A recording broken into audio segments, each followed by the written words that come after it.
નમસ્કાર મિત્રો, આજે આપણે ચેપ્ટર 1 ની અંદર સંકુલન ક્ષમતા, ક્લોઝ પેકિંગ એફિશિયન્સી કે એકમ કોષ હોય છે એ આપણે આગળ ભણી ગયા કે એકમ કોષની ખૂણાઓ ઉપર, બાજુઓ ઉપર, કેન્દ્રમાં એમ અલગ અલગ એકમ કોષ જોયા અને એની અંદર પરમાણુઓ ગોઠવાયેલા છે. હવે આ જે પરમાણુઓ ગોઠવાયેલા છે એનાથી વચ્ચે વચ્ચે થોડીક જગ્યાઓ રહેલી છે. તો એક્ચ્યુઅલમાં પરમાણુઓએ એકમ કોષનું કેટલું કદ રોકેલું છે એના વિશે જે આપણે ચર્ચા કરશું એને પેકિંગ એફિશિયન્સી કહેશું અને આપણે એને પર્સન્ટેજમાં પેકિંગ ક્ષમતા ગોતવાની છે અલગ અલગ એકમ કોષ. તો સૌથી પહેલા આપણે જે વાત કરવાની છે આ મોસ્ટ આઈએમપી પ્રશ્ન છે પરીક્ષા માટે કે સીસીપી અને એચસીપી બંનેની અંદર પેકિંગ ક્ષમતા સમાન જોવા મળે છે અને જે 74% છે.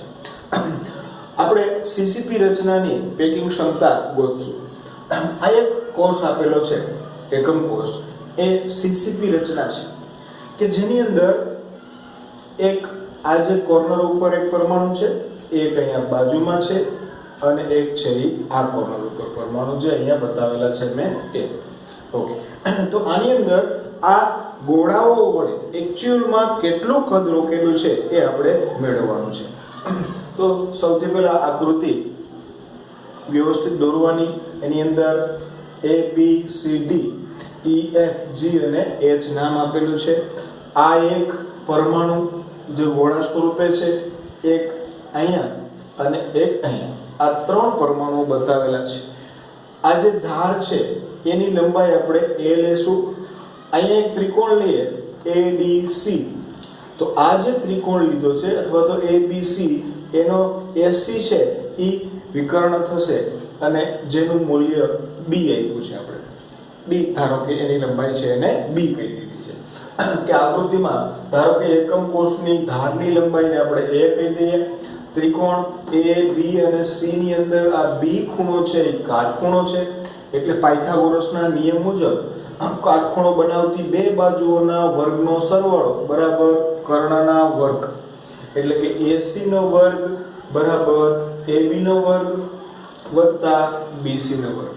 આપણે અહીંયા AB અને BC બંનેને A લઈ લીધું છે. આ A છે અને આ પણ A છે અને જ્યારે AC છે એને આપણે B કીધું છે, એટલે કે AC નો વર્ગ બરાબર B નો વર્ગ, AB નો વર્ગ બરાબર A નો વર્ગ અને વત્તા BC નો વર્ગ બરાબર A નો વર્ગ. તો B નો વર્ગ બરાબર A નો વર્ગ વત્તા A નો વર્ગ એટલે 2A નો વર્ગ થશે. હવે જો વર્ગમૂળ કાઢીએ તો B બરાબર √2A થશે. બીજી વાત કે જ્યારે આ ગોળાઓ છે અને ગોળાઓના કેન્દ્રથી અહીંયા સુધીનું અંતર એને આપણે ત્રિજ્યા R કહેશું. તો આની અંદર કુલ કેટલી ત્રિજ્યાઓ આવશે? તો કે આ જે પહેલો ગોળો છે અહીંથી અહીં સુધીનું અંતર એટલે 1R, આ જે એનો વ્યાસ ગણ લઈએ એટલે 2R અને એક આ R, તો 2 ને 2 4R થશે. તો B બરાબર આપણે એવું પણ લખી શકીએ કે 4R. હવે આ B ની કિંમત અહીંયા 4R મૂકીએ તો કે B √2A અને એના બરાબર 4R છે. હવે a ને કરતા બનાવીએ, કારણ કે આપણે ધારની લંબાઈનો ઉપયોગ કરવાનો છે, a ને કરતા બનાવીએ તો 4R ના છેદમાં √2. તો છેદમાં √2 આપણે ન રાખીએ તો √2 વડે ગુણીએ અને √2 વડે ભાંગીએ તો √2 * √2 = 2. 2 * 4 એટલે અહીંયા 2√2R થશે. આ મૂલ્ય થશે a નું. આ જે ધારની લંબાઈ a છે એ કેટલી થશે? તો કે 2√2 * R થશે. હવે તો કે આપણે આગળ ભણી ગયા છીએ કે જ્યારે પણ પેકિંગ ક્ષમતા મેળવી છે તો આખા એકમ કોષનું જે કદ છે બરાબર અને ખરેખર ગોળાએ રોકેલું કદ, તો જ્યારે ટકાવારી મેળવવી હોય તો જે આ એકમ કોષમાં જેટલા ગોળા રહેલા છે તો કે કઈ રચના છે? તો કે સીસીપી રચના. સીસીપી રચનાની અંદર ટોટલ ગોળાની સંખ્યા કેટલી હોય છે? 4 હોય છે. તો 4 ગોળા છે. એ ગોળાએ રોકેલું કદ છેદમાં કુલ એકમ કોષનું કદ અને એને ગુણ્યા 100, તો આપણને આ પેકિંગ ક્ષમતા મળશે.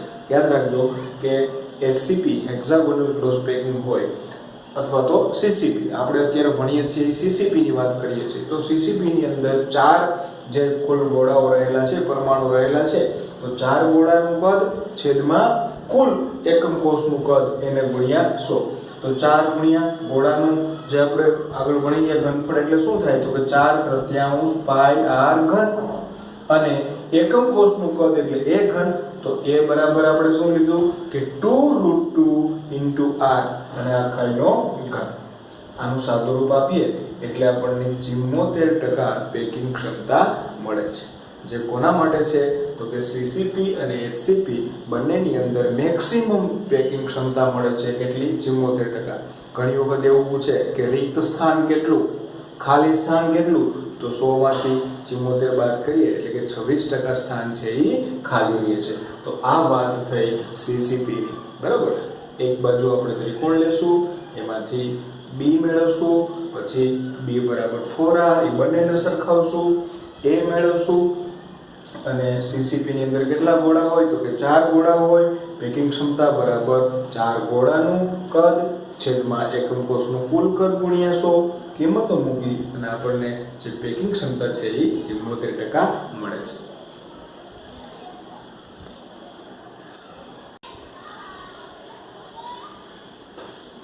હવે આપણે જે વાત કરવાની છે એ અંતઃકેન્દ્રિત સમઘનીય રચનામાં સંકુલન ક્ષમતા. અંતઃકેન્દ્રિત એટલે બોડી સેન્ટર્ડ, જેને ટૂંકમાં બીસીસી કહેવામાં આવે છે. પહેલા આપણે સમજી લઈએ. જો પેકિંગ ક્ષમતા એટલે શું, તમે આગળ પહેલા પ્રશ્નની અંદર પણ મેં કીધું કે જે એકમ કોષ છે એનું ટોટલ કદ છે, એમાં કેટલો ભાગ પરમાણુએ રોકેલો છે એનું ટકામાં જે આપણે દર્શાવીએ છીએ એને આપણે કહીશું પેકિંગ ક્ષમતા. તો બોડી સેન્ટર્ડ એટલે એક પરમાણુ ક્યાં હશે? કેન્દ્રમાં હશે, અને બાકીના 8 પરમાણુઓ ખૂણા ઉપર હશે, અને એ 8 પરમાણુઓ 1/8 ભાગ રોકે છે. એટલે બીસીસી ની અંદર કુલ પરમાણુની સંખ્યા કેટલી થઈ? 2. જો પહેલા સીસીપી માં કેટલી થઈ હતી? ટોટલ 4 થઈ હતી, કારણ કે એમાં દરેક બાજુઓ ઉપર પણ હતા. અહીંયા બીસીસી ની અંદર 2 થશે. ઓકે. હવે એના માટે જો એક આકૃતિ છે મેં દોરેલી છે, પહેલા સેમ જેવી, પણ એમાં ગોળા આપણે અહીંયા દર્શાવ્યા હતા. અત્યારે એક અહીંયા છે, એક મિડલમાં છે, અને એક છે એ સામેના ખૂણા ઉપર છે. બરાબર. સામેના ખૂણા ઉપર ક્રોસમાં છે. એક રૂમમાં આ ખૂણે હોય તો એક સામેના, અને એક ક્યાં છે? વચ્ચે છે. A B C D E F G અને H નામકરણ આપેલું છે. આ ધારની લંબાઈઓ બધી છે અને A લીધી છે. અહીંયા એક ત્રિકોણ બને છે, એની વચ્ચેનો જે કર્ણ છે ને B કીધો છે. આ જે એક ત્રિકોણ બને છે એના એ જે કર્ણ છે AF એને C કીધો છે. ઓકે. હવે આપણે આમાં 2 ત્રિકોણ લેવા પડશે. જોઈએ કે આકૃતિ પરથી આ જે કેન્દ્રમાંનો પરમાણુ બીજા 2 પરમાણુ સાથે વિકર્ણ રૂપે ગોઠવાયેલો છે. ત્રિકોણ EFD માં જો ખાસ સમજો, ક્યાં છે? આ E, આ F અને D, એટલે આ ત્રિકોણ એવો. માની લો કે આ બેઝ છે, બેઝ.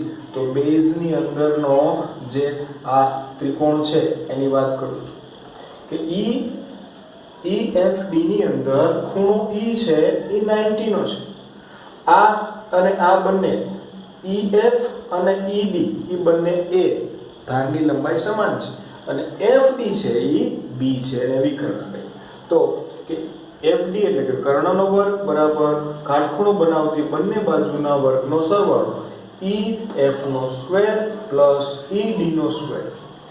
EF એટલે A નો સ્ક્વેર, ED એટલે પણ A નો સ્ક્વેર. તો B સ્ક્વેર બરાબર 2A square. Therefore B is equal to √2A. Okay. આપણને એક મળ્યું આ B. હવે એ B નો ઉપયોગ કરી અને આપણે આ ત્રિકોણ લેવો છે. એટલે કે ત્રિકોણ AFD માં જો સમજો મિત્રો, બુકની અંદર પણ આપેલું છે અને વ્યવસ્થિત ધ્યાન રાખજો. AFD ની અંદર આ AFD ની અંદર આપણે જે કાટખૂણો છે એને D લેશું, કે D છે એ કાટખૂણો છે, આ D કાટખૂણો છે. તો એની સામેની બાજુ એટલે કર્ણ થાય. તો AF નો વર્ગ બરાબર કાટખૂણો બનાવતી 2 બાજુઓ એટલે AD નો વર્ગ અને FD નો વર્ગ. આ બંને આ A છે પણ FD છે કેવું છે? B છે. એટલે કે AF એટલે કે c નો વર્ગ બરાબર a નો વર્ગ વત્તા fd એટલે કે b નો વર્ગ. તો c નો વર્ગ બરાબર a વર્ગ વત્તા b વર્ગ. પણ આગળ આપણે ભણી ગયા b વર્ગ એટલે શું થાય તો કે 2a વર્ગ. એની કિંમત અહીં મૂકી દો. તો c વર્ગ બરાબર a વર્ગ વત્તા 2a વર્ગ 2 ને 1 3a વર્ગ. તો વર્ગમૂળ કાઢતા c બરાબર √3a થશે. હવે જેમ આગળ જોઈ ગયા હતા એમ તો કે આ c બરાબર કેટલા r થાય તો કે 1 r, અહીંયા 2 r વ્યાસ એટલે, અને આ એક છે એ ચોથો r, 2 3 અને 4 r થશે. તો કે c બરાબર 4 r થાય.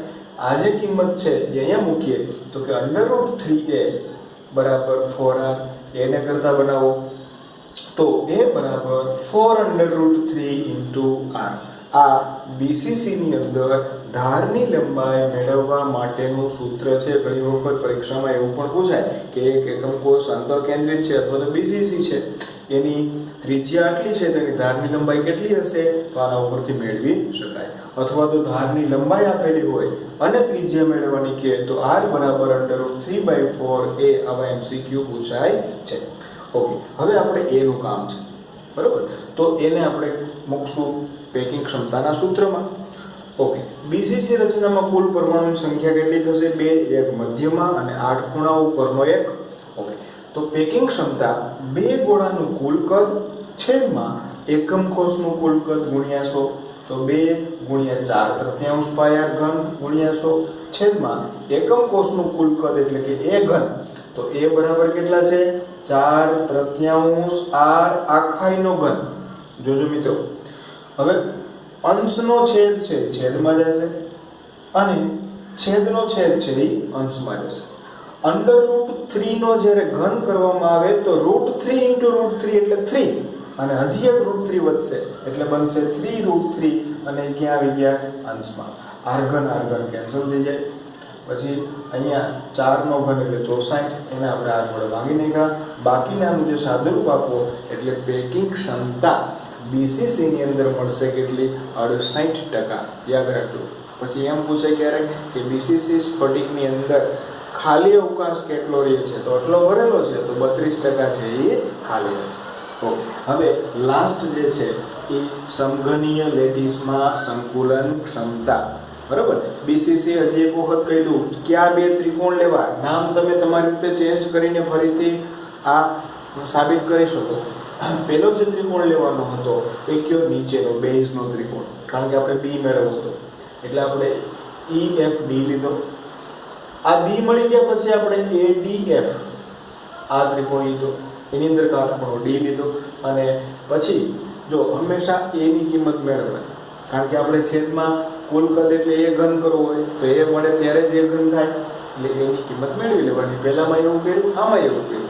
હવે ત્રીજો જે છે સાદો ઘન, સાદો સમઘનીય લેટીસમાં સંકુલન ક્ષમતા.